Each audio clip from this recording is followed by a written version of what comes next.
සුබ සන්ධ්‍යාවක්. අපි පදිංචිලා ඉන්නේ කිරිල්ලවල. මේ මගේ වයිෆ්. මේ මගේ වයිෆ්ට රෝගයක් ආවා, බගන්තරා කියන රෝගී. අපි මේ බගන්තරා රෝගය ගැන ඇත්තටම කිසිම දැනුමක් නැතුව අපි දන්නේ පස්සපැත්තේ පොඩි මේ ගිරියක් ආවා. ඒ ගිරියට අපි ඉතින් නොයෙකුත් ට්‍රීට්මන්ට් කළා. ඊට පස්සේ අපි හොස්පිටල් ගියා, රාගම හොස්පිටල් එකට. රාගම හොස්පිටල් එකේ 3 සැරයක් සර්ජරි කළා. ඒ සර්ජරි එකෙන් තුවාලේ සුවුනේ නෑ. නමුත් ඊට පස්සේ නැවතත් ඒ තුවාලේ ආවා. අපි ඇත්තට මානසිකත්වයෙන් පුදුමිත වෙලා කී වෙලාවේ ඊට පස්සේ අපි ජෙනරල් හොස්පිටල් එකට ගියා කොළඹ. ජෙනරල් හොස්පිටල් එකේ සර්ජරි කරා 3 සැරයක්. ඒ සර්ජරි කළා 3 සැරයක් ගෙදර ආවට පස්සේ ඒත් මාසයක් ඇතුළත නැවත ආවා.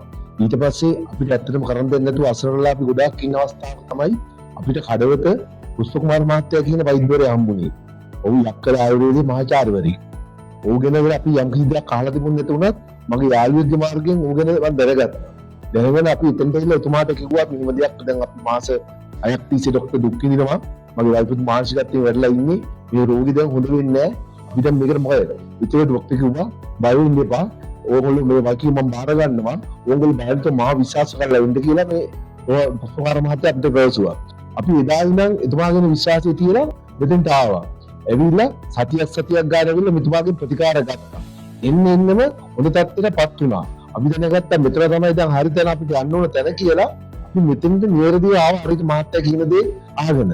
ඒ මහත්තයා කියන දේ අනුගමනය කරගෙන අපි හරි විදිහට අපි මගේ බින්දත් ඒවට මේ සැසුම් කරගෙන ඒ විදිහටම පරිස්සම් වෙලා ඒ විදිහටම ට්‍රීට්මන්ට් ටික කරගෙන හරියටම ආවා. මාස 6ක් විතර අපි එක දිගට ට්‍රීට්මන්ට් මහත්තයා කළා. කරනකොට හොඳ තත්ත්වයටම ආවා. දැන් සම්පූර්ණ සුවය ලැබලා තියෙනවා. ඇත්තටම මේ රෝගින්ද දුකින්ද අතරින් අපි දැන් අපි ගොඩාක් දුකින්ද මේ මගේ බිරිඳ මානසිකත්වයෙන් ජීවිත පාව නැති කරන තත්ත්වෙට මෙයා ආවා. මේ වෛද්‍යවරයා තමයි අපිට ප්‍රවේශුවේ නෑ මට මේක හොඳ කරන්න පුළුවන් කියන මේ රෝගී.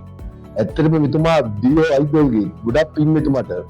අපි ඉතරයි ප්‍රාර්ථනා කරන්නේ ඕගොල්ලන්ටත් යම් කිසි දෙයක් මේ වගේ අසනීපයක් තියෙනවා නම් මං කියන්නේ බටේ වෛද්‍යවරුන්ට වඩා මේ වෛද්‍යවරයා හොඳයි කියලා මම හිතන්නේ.